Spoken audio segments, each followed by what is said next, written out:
आपकी भी इच्छा है कि हम भी नागौर के किले को देखें, तो आप बस, ट्रेन किसी से भी आ सकते हो और नागौर पहुंचने के बाद इन रास्तों से होते हुए आपको पहुंचना होता है नागौर के गांधी चौक के अंदर।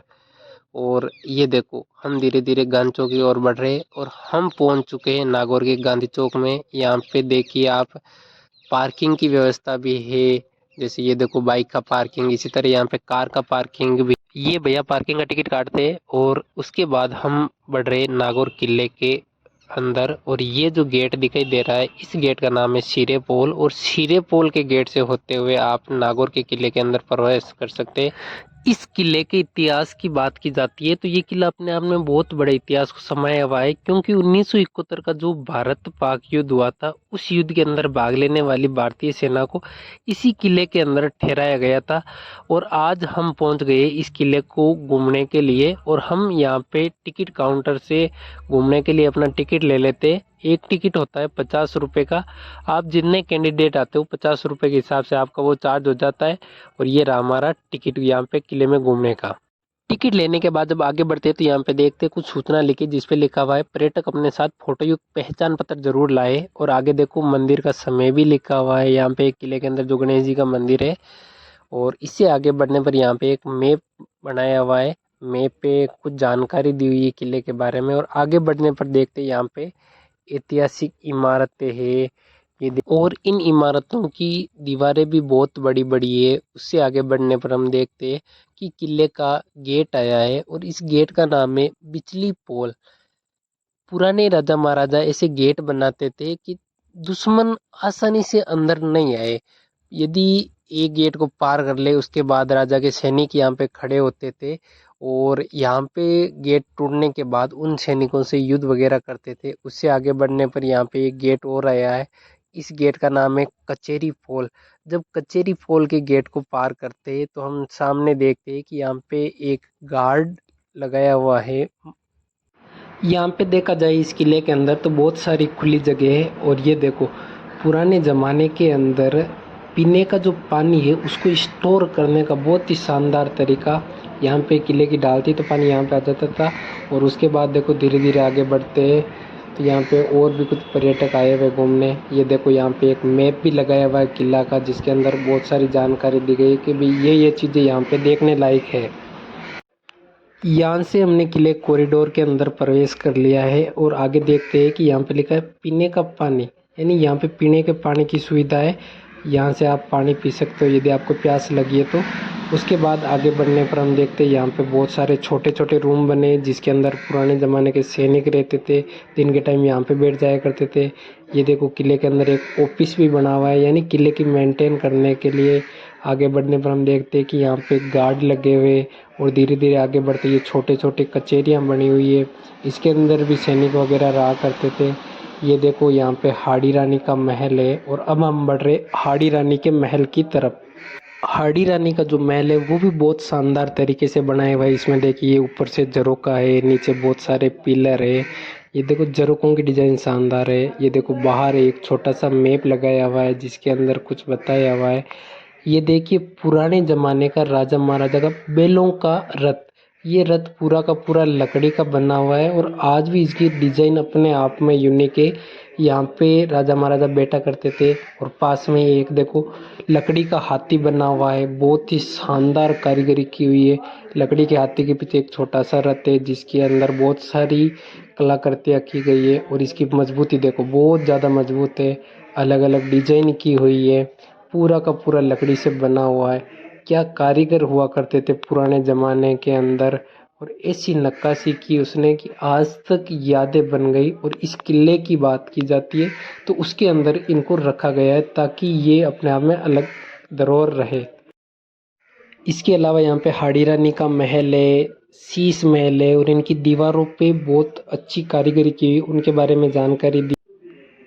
इन पालकियों से महारानी यात्रा करती थी। ये देखो एक और पालकी रखी हुई है, सैनिक उठाते थे। अब हम पहुंच चुके बख्त सिंह महल। क्या डिज़ाइन है, क्या कारीगरी है बख्त सिंह महल की, बहुत ही शानदार। यहाँ पे देखो एक चारपाई जैसा पत्थर का बनाया हुआ रखा हुआ है, और यहाँ पे भी अच्छी अच्छी डिज़ाइनें की हुई है। यहाँ पे कुछ बरामदे बनाए गए हैं जिसके अंदर राजा महाराजा जब फ्री रहते थे तो घूम लेते थे। और इस किले की बात की जाती है तो आपको यहाँ पे शीश महल है, अकबरी महल है, आबा महल है, ऐसी बहुत सारी चीज़ें देखने को मिलेगी। साथ ही एक दीपक महल है। पुराने ज़माने में भी यहाँ पे फव्वारे चलते थे। ये देखो पानी का कुंड जिसके अंदर फव्वारे लगे हुए, ये उस टाइम यहाँ की महल की शोभा बढ़ाते थे। ये देखो बरामदा जिसके अंदर फ्री टाइम में बैठ जाते थे, घूम लेते थे। पास में एक चार बाग पद्धति भी है जिसके अंदर बाग लगे हुए। और इधर हम आगे बढ़ते तो यहाँ पे देखते कुछ पुराने महल जिसके अंदर महारानियाँ वगैरह रहती थी। वर्तमान के अंदर तो ये सारे के सारे खंडित हो चुके, फिर भी अभी यहाँ पे इनकी कंडीशन कुछ ठीक है। यदि इनकी मरम्मत हो जाए तो ये दिखने में बहुत अच्छे हो जाएंगे। उसके बाद आइए आपको ले चलते हैं दीपक महल के अंदर।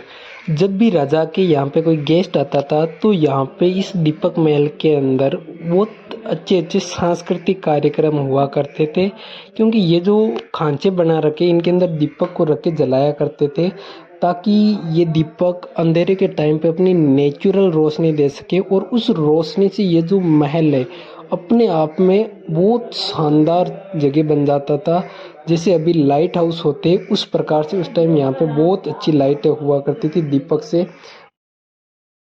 ये देखिए राजा के पुराने ज़माने की चारपाई, यहाँ पे राजा बैठा करते थे, अपने गेम वगैरह खेला करते थे। और वर्तमान के समय के अंदर इस चारपाई को झूले जैसा बना दिया गया है और बाहर शीशे लगा दिया गया है ताकि आने वाले पर्यटक इसके अंदर नहीं जा सके और इसको नहीं छू सके। उसके बाद आगे बढ़ने पे हम देखते हैं कि यहाँ पे राजा महाराजाओं का हमाम घर बना हुआ है जिसके अंदर राजा महाराजा स्नान वगैरह किया करते थे।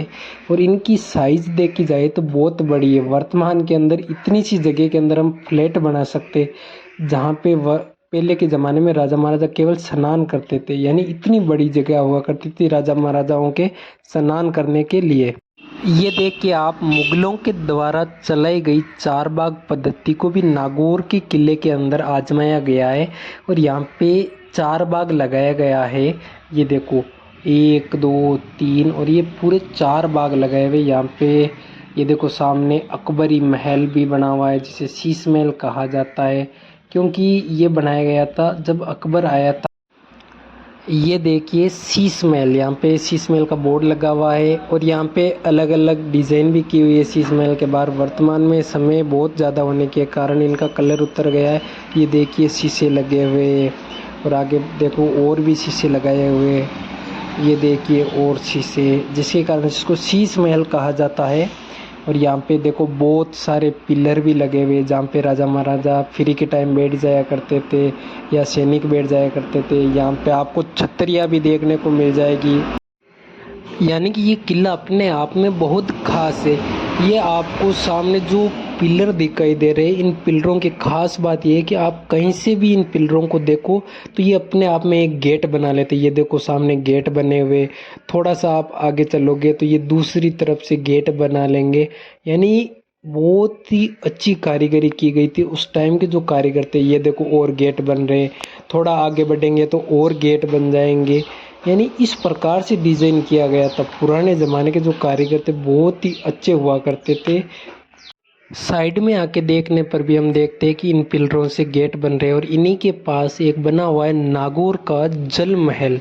यानी ये जो जगह आपको सामने दिखाई दे रही है इसके अंदर पानी को स्टोरेज किया जाता था ताकि यूज किया जा सके और जल महल हो सके।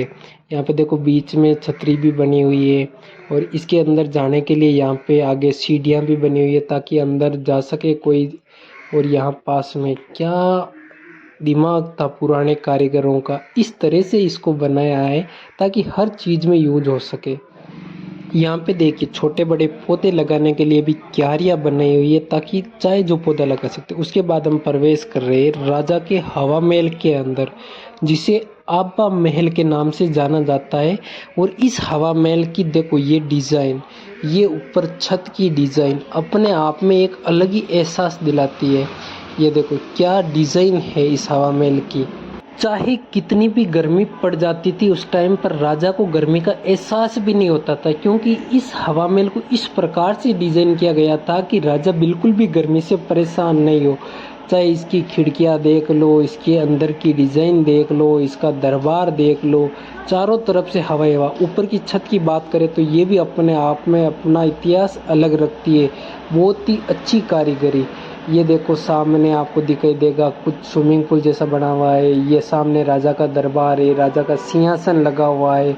और इस सिंहासन में जब राजा बैठता था और रानियां वगैरह इनको देखना चाहती थी तो उनके देखने की भी व्यवस्था की गई, क्योंकि ऊपर भी देखो दरबार जैसा है, वहाँ पे रानियां वगैरह बैठा करती थी और राजा जो फैसले रहते थे उनको ये भी सुना करती थी कि राजा जी किस प्रकार के फैसले सुनाते हैं। पुराने ज़माने के अंदर कूलर एसी वगैरह तो हुआ नहीं करते थे, इसलिए ऊपर पानी को स्टोरेज किया जाता था। फिर धीरे धीरे रिसाव के द्वारा यहाँ से पानी आता और राजा को इतनी ठंडी हवा आती कि राजा बिल्कुल खुश हो जाता। यहाँ पे देखो फव्वारे भी लगे, इनके अंदर भी पानी भरा हुआ था। सामने देखो एक और सिस्टम क्या है, ऊपर से जब पानी आता था तो राजा को ठंडी ठंडी हवा का अनुभव होता था, क्योंकि पास में ही राजा का दरबार लगा हुआ है। ये देखिए राजा का दरबार जहाँ पे राजा बैठता था। इस राजा के दरबार के पास भी छोटे छोटे हमामघर बने हुए। यहाँ पे लाइट नहीं है इसलिए थोड़ा अंधेरा सा दिख रहा है। ये देखिए राजा के दरबार के पास बने हुए हमामघर बहुत बड़े हैं।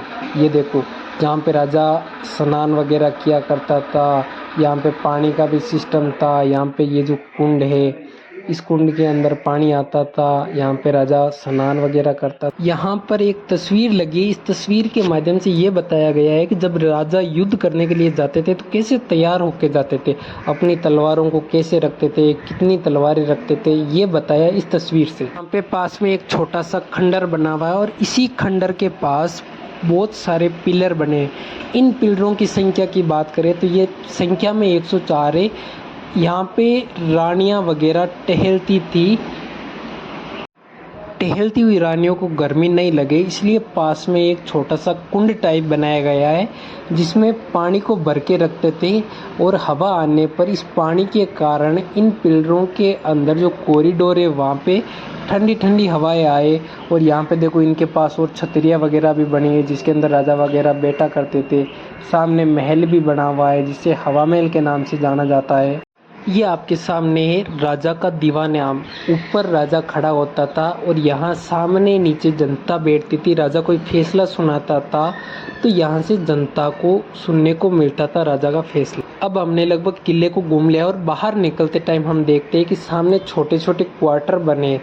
इन क्वार्टरों के बाहर देखते हैं तो ऐसा दिखाई देता है यहाँ पे कुछ उपकरण है वो टूटे हुए, क्योंकि जब किसी बाह्य राजा के आक्रमण हुआ करते थे तो उन आक्रमणों के कारण यहाँ पे पिलर है, उपकरण है या जो भी काम में आने वाला सामान है वो युद्ध के कारण और आक्रमण के कारण टूट जाया करता था, वो यहाँ पे रखा हुआ है।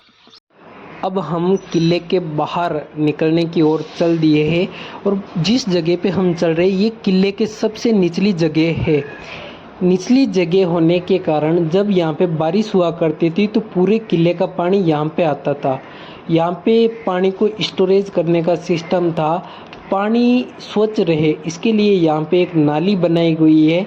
और इस नाली के अंदर सारा कचरा या इसके अंदर कुछ भी फूस वगैरह आते थे तो वो इस नाली के अंदर जम जाया करते थे। और जो स्वच्छ पानी वो इस नाली को पार करके वो जो सामने जाली दिखाई दे रही है उस जाली की तरफ चला जाता था, ताकि यहाँ पे रहने वाले सैनिक राजा महाराजाओं के यूज हो सके। और ये जो सामने रास्ता दिखाई दे रहा है ये गणेश जी की मंदिर की तरफ जाता है, जो कि यहाँ पे केवल बुधवार को खोला जाता है। आम यात्री एवं यहाँ पे जो नागौरवासी उनके लिए इस गेट से आप किले से बाहर निकल सकते हो। यदि आपको वीडियो अच्छा लगे चैनल को सब्सक्राइब जरूर करें।